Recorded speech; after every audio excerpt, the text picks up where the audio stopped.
Buenas noches, bienvenidos al Criminalista Nocturno.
Transcurría el 22 de marzo de 1999, en una ciudad muy tranquila llamada Verdad o Consecuencias, en el condado estadounidense de Sierra, Nuevo México.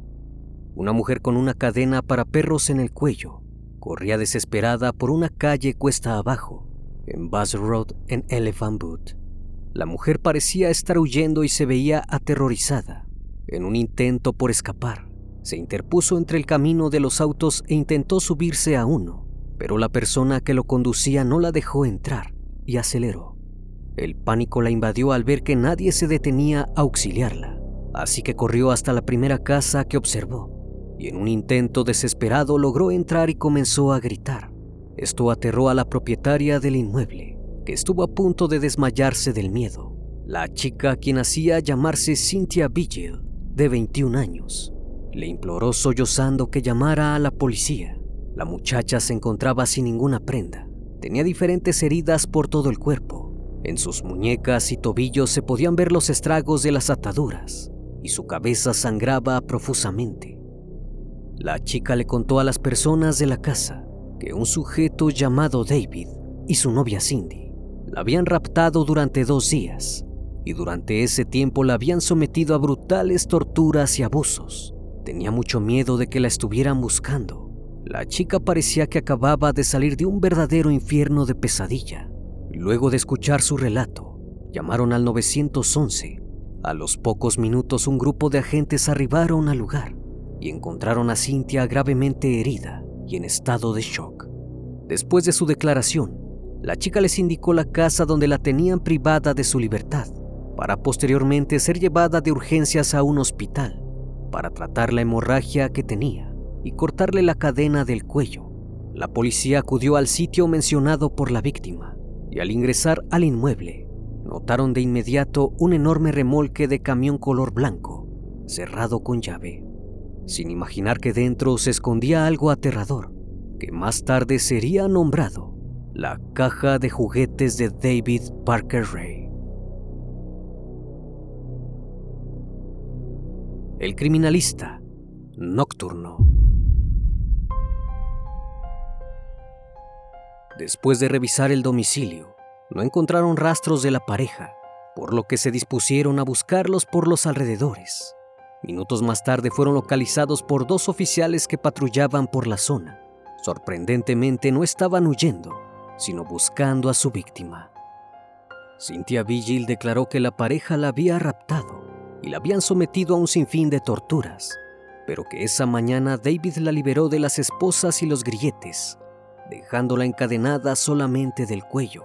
Cuando la chica vio a David, notó que este vestía similar a los Rangers, a la policía de ese estado, por lo que pensó de inmediato que nadie acudiría a salvarla. Antes de salir, el sujeto la amenazó diciéndole que en cuanto volviera del trabajo la llevaría a la caja de juguetes. El pánico por no regresar ahí hizo que Cynthia buscara la manera de poder salir del cautiverio.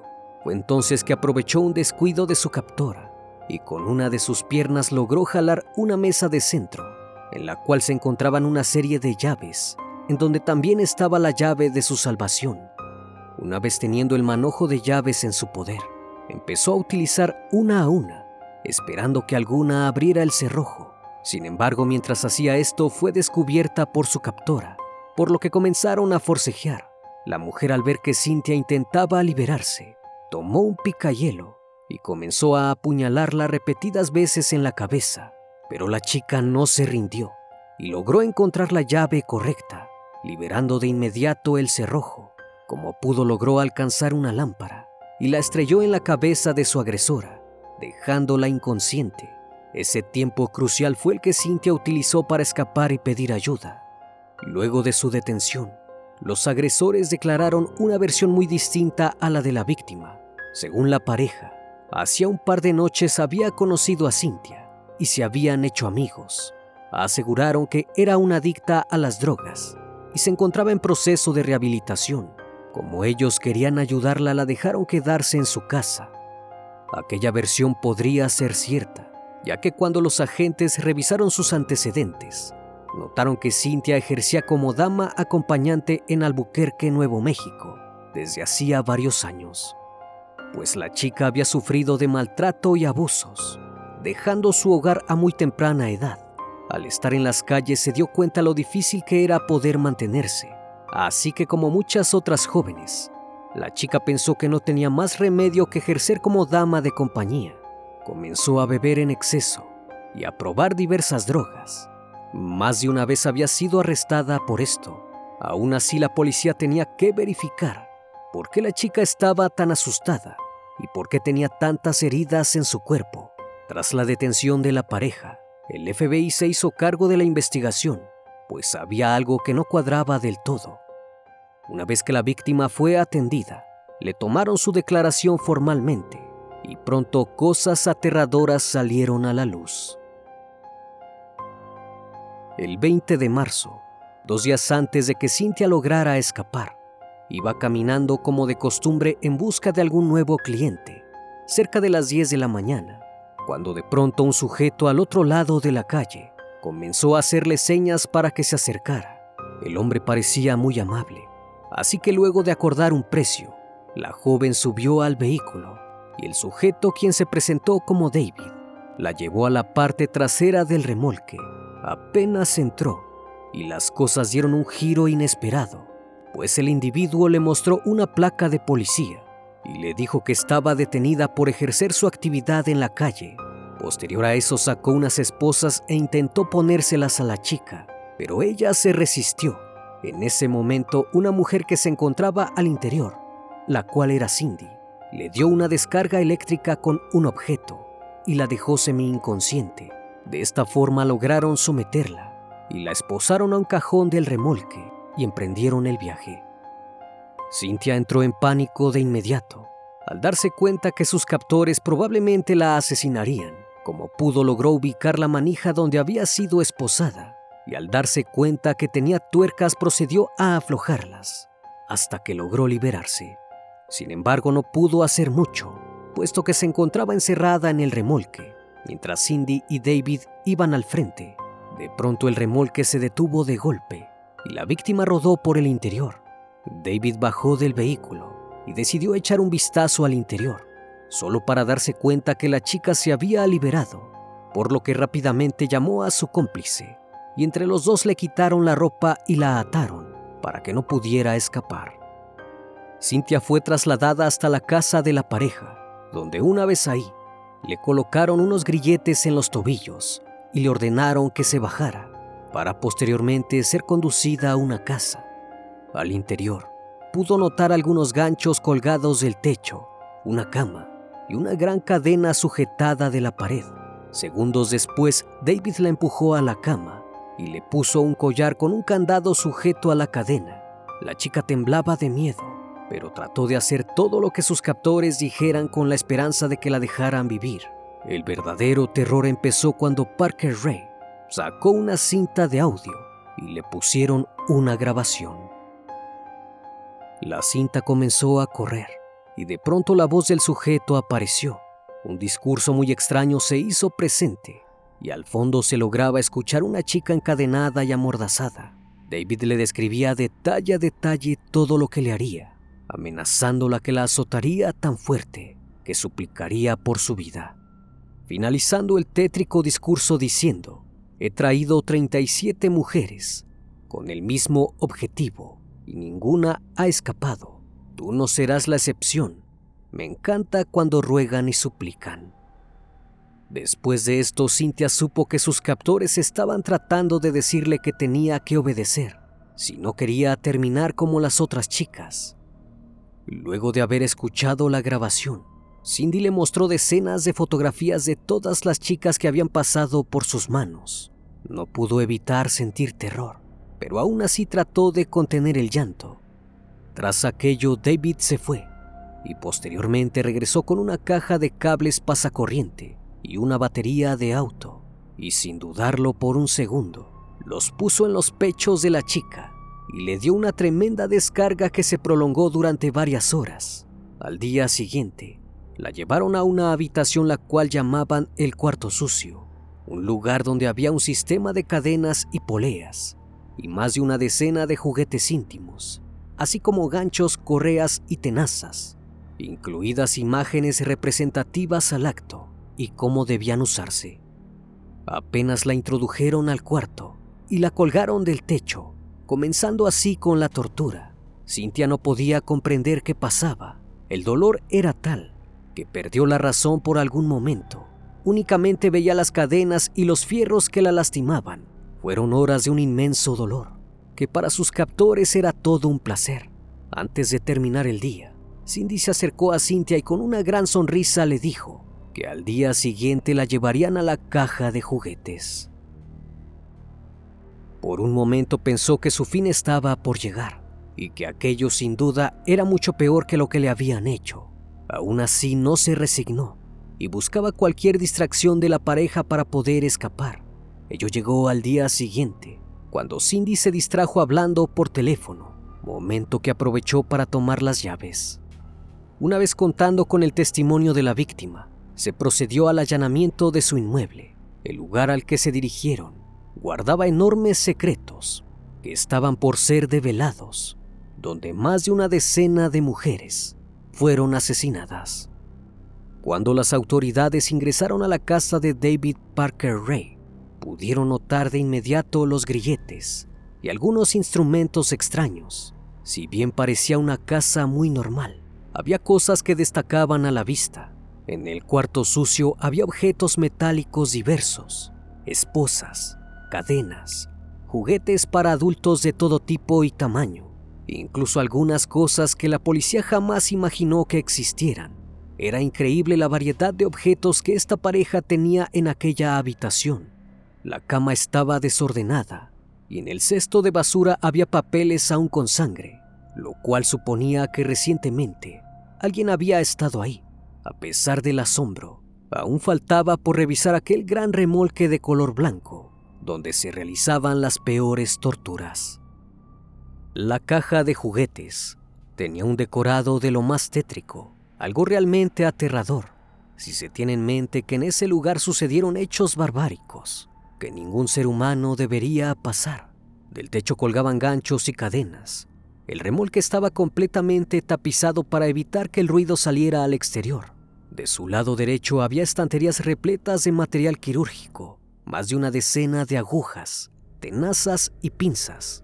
También contaban con látigos, correas, cadenas, poleas y abrazaderas, así como sierras. Además había un candelabro con forma de cráneo. Del lado izquierdo del remolque se encontraban algunas fotografías que mostraban los procedimientos que debía seguir para su cometido. Algunos artefactos con agujas eran creados por él mismo.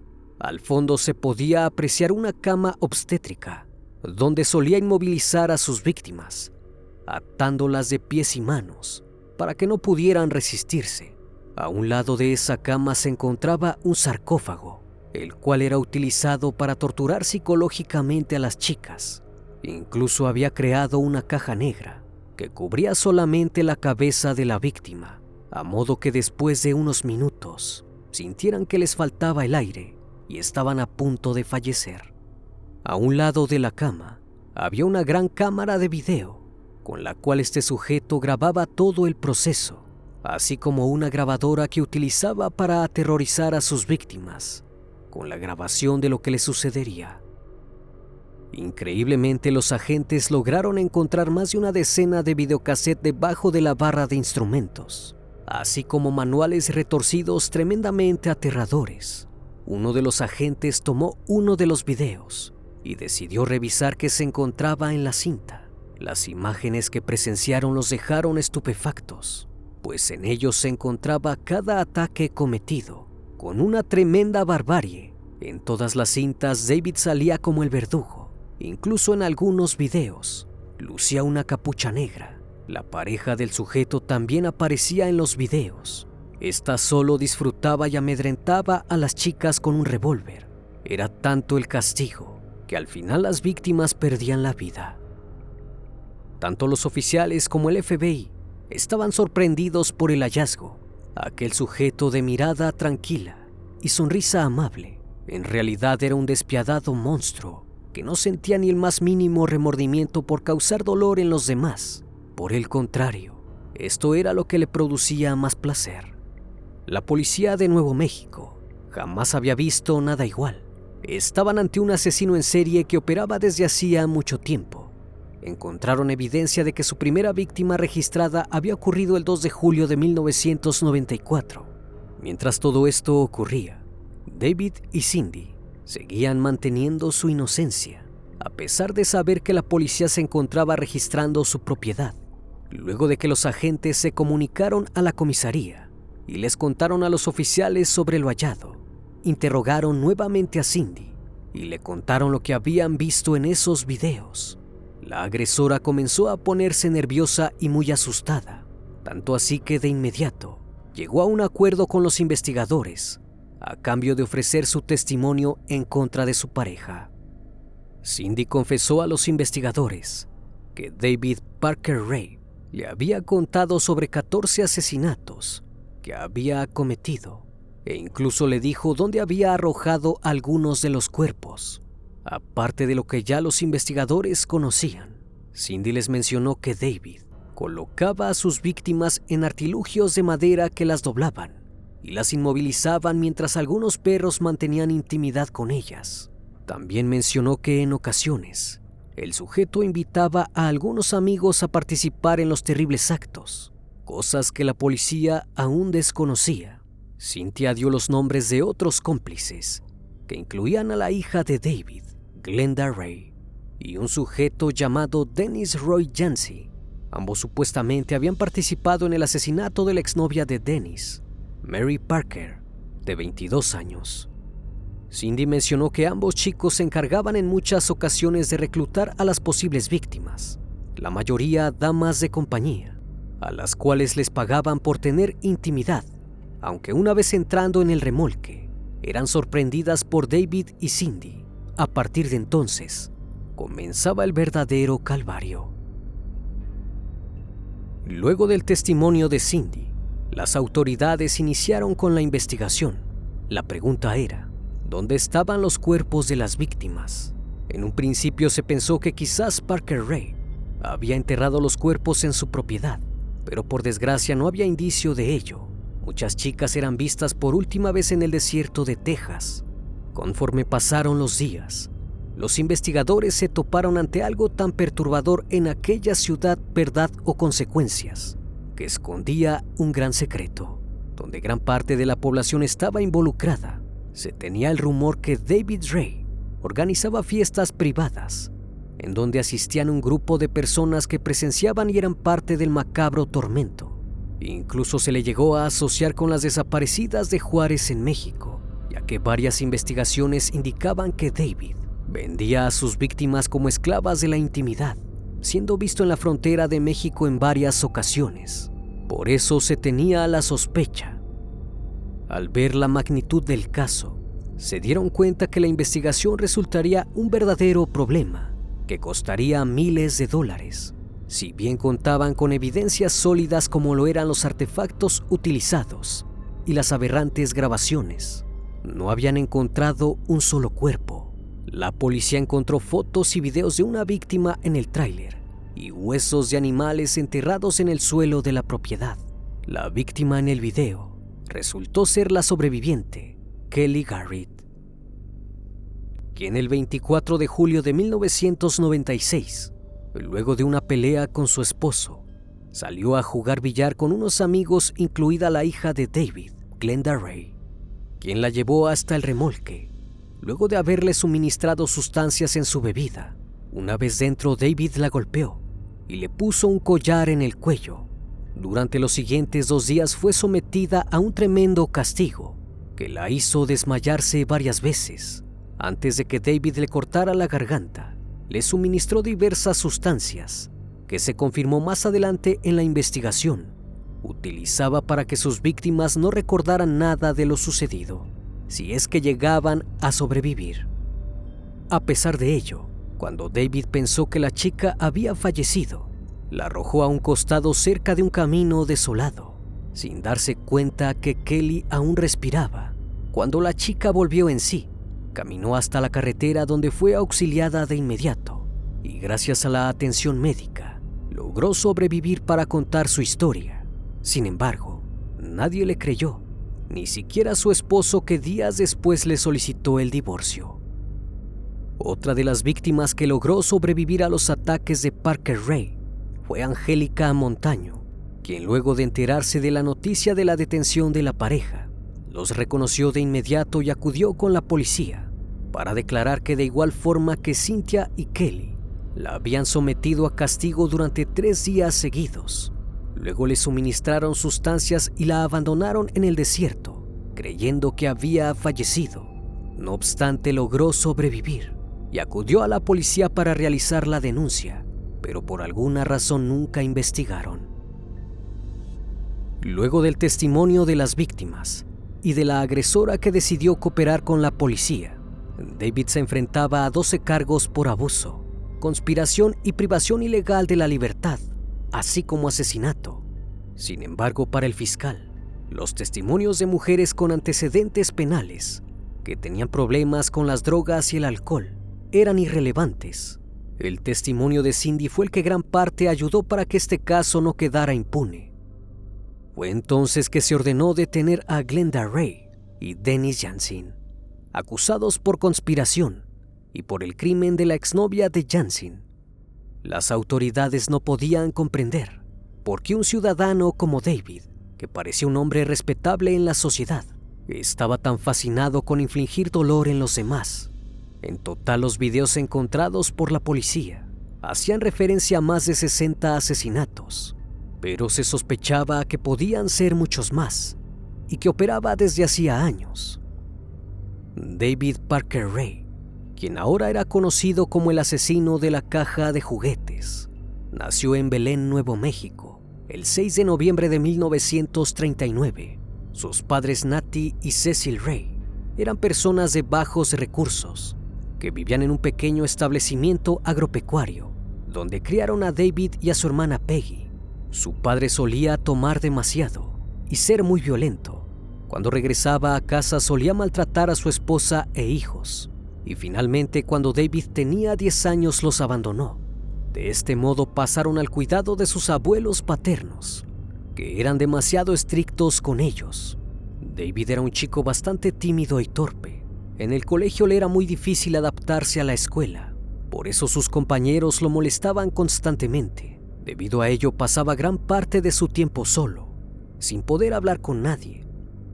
Su extraña fascinación comenzó un día, cuando su padre llegó a la casa de sus progenitores, los abuelos de David, y le dio al muchacho una revista llamada True Detective. Las imágenes trastornaron su cabeza, y a partir de entonces buscó cualquier revista sadomasoquista que pudo encontrar y pasaba las tardes viendo este material. Para el chico no había otra cosa más que la esclavitud y la violencia. Con el tiempo fue adaptando este estilo de vida, desarrollando un fetiche con las botellas rotas, de modo que creó un calabozo en el bosque repleto de ellas, fantaseando con algún día llevar a una víctima ahí. Cuando David terminó la secundaria, abandonó los estudios y comenzó a trabajar como mecánico de automóviles y aprendió a construir y a reparar maquinaria. Más tarde esto le sería útil para crear su caja de juguetes. Años después, luego del fallecimiento de su abuela, conoció a una chica con la que se casó y con la que tuvo a su primer hijo, llamado igual que él, aunque no duraron mucho, porque David la dejó para unirse al ejército. Para 1969, David ya había pasado por su tercer matrimonio. Producto de este último, tuvo a su hija Glenda Ray, a quien quería demasiado porque era como un hombre. A pesar del cariño que le tenía, David fue capaz de abandonar a su familia nuevamente para vagar por las carreteras como un hombre libre, ganándose la vida como mecánico y viviendo en un tráiler. Tiempo después se aburrió de su estilo de vida y decidió regresar con su esposa, quien extrañamente lo volvió a recibir. Glenda estaba feliz de tener a su padre de vuelta. No obstante, la fascinación de David no había cesado, muy por el contrario. Había adquirido un gran gusto por el material que involucraba dañar a otros. Y como era de esperarse, la inestabilidad de Parker Ray y sus gustos tan excéntricos en la intimidad hicieron que su pareja lo dejara. Después de esto conoció a su cuarta mujer, de la cual años después se divorció porque no soportó la manera tan denigrante con que David la trataba en la intimidad. Para poder satisfacer sus deseos, contrataba mujeres que de alguna manera le ayudaban a saciarse por un tiempo. Sin embargo, Parker Ray se sentía reprimido y comenzó a buscar víctimas. No se sabe con exactitud desde qué año comenzó a asesinar. Si bien se encontraron los registros de una primera víctima en 1994, los investigadores encontraron evidencias que lo vinculaban muchos años atrás, para ser exactos desde 1986. Luego de haber terminado su cuarto matrimonio, conoció a quien se convertiría en su cómplice incondicional, Cindy Hendy, que trabajaba en el Parque Estatal Elephant Butte. Al parecer ambos congeniaron en la intimidad y David le contó su mayor secreto. Lejos de sorprenderse o alejarse del depredador, decidió ser parte de la cacería y le dijo que ella también quería abusar de las chicas. Una vez juntos decidieron mudarse a Bass Road. David Ray compró un remolque de carga sin ventanas, en el cual, gracias a su experiencia con los artefactos mecánicos, construyó su cámara de tormento, llamada la caja de juguetes. Finalmente, Glenda Ray fue sentenciada a 25 años de prisión, con 5 años adicionales para cumplir en libertad condicional. Aunque gracias a su comportamiento, en el año 2017 fue dejada en libertad. Por su parte, Dennis Yancey recibió 2 sentencias de 15 años y fue liberado en el 2010 bajo libertad condicional, luego de haber cumplido 11 años en la cárcel. Aunque el chico no pudo permanecer sin meterse en problemas, y luego de 3 meses regresó a prisión por haber incumplido la libertad condicional. Cindy Hendy fue juzgada como cómplice y recibió una sentencia de 36 años, gracias a que colaboró en la investigación y también a que declaró en contra de Parker Ray en los procesos judiciales, recibiendo el beneficio de solicitar la libertad condicional pasados 18 años. El 9 de abril de 2001, luego de un juicio nulo y problemas en el proceso, David, quien se había declarado en todo momento inocente, accedió a declararse culpable de 12 cargos, a cambio de los 5 años de libertad condicional para su hija. Con esto, el juez terminó condenando a David Parker Ray a 223 años en prisión, aunque el hombre nunca llegó a cumplir su condena, pues justo el 28 de mayo de 2002, cuando estaban a punto de trasladarlo a prisión, sufrió un infarto y falleció a la edad de 62 años, algo que resultó sumamente extraño. El asesino de la caja de juguetes se llevó un gran secreto a la tumba y nunca se supo cuántas víctimas asesinó, ya que nunca se encontraron los cuerpos de ninguna, a pesar de que Cindy señaló algunos posibles lugares.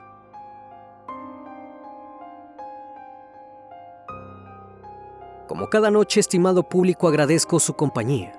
Si aún no estás suscrito, te invito a que lo hagas y formes parte de esta gran comunidad. Reciban un fuerte abrazo de mi parte y no me queda más que desearles que sigan pasando un excelente día y estén de lo mejor. Esto es El Criminalista Nocturno. Hasta la próxima emisión. Buenas noches.